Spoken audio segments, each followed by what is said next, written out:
again. I want to hear the question in silence. The member for Denison. Thank you, Speaker.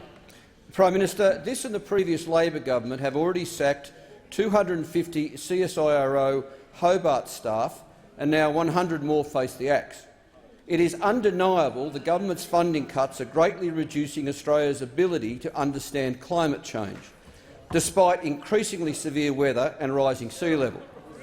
Universities can't fill this gap.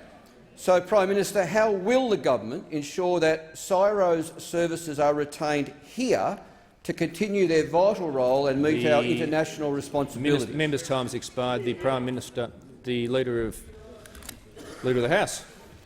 Thank you, Mr. Speaker, and I thank the member for Denison for his question. And I know that he feels very keenly about this issue. He came to see me about it yesterday, and I've also been in constant communication with the Premier of Tasmania, Will Hodgman, and the Minister in that area, Matt Groom, and arranged to have meetings between them and the head of the CSIRO, Larry Marshall, to talk through the issues that he's raised in this question and the broader issues around the CSIRO's presence in southern Tasmania, because it is an important issue.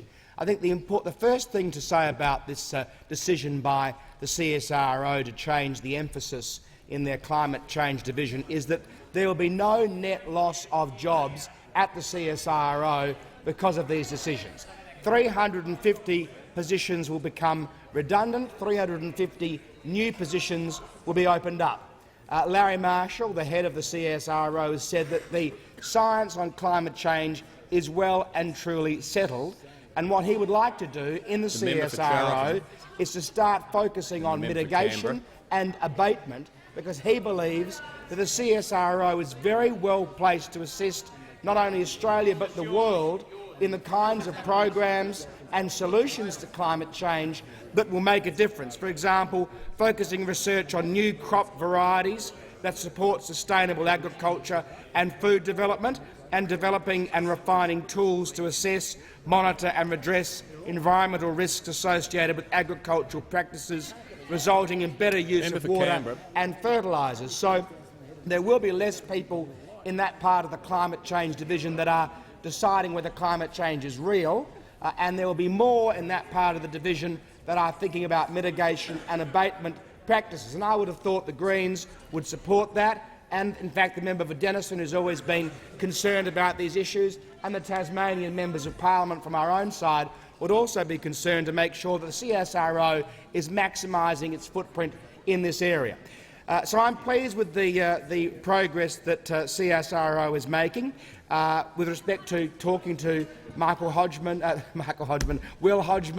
and Matt Groom, and indeed the member for Denison.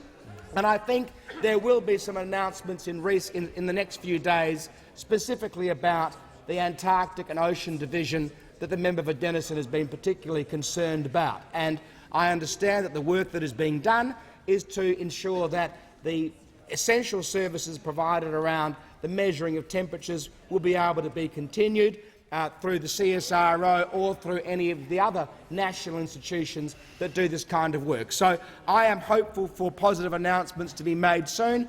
I would emphasise this is a decision of the CSIRO and its board and Larry Marshall doing the job that they're appointed to do.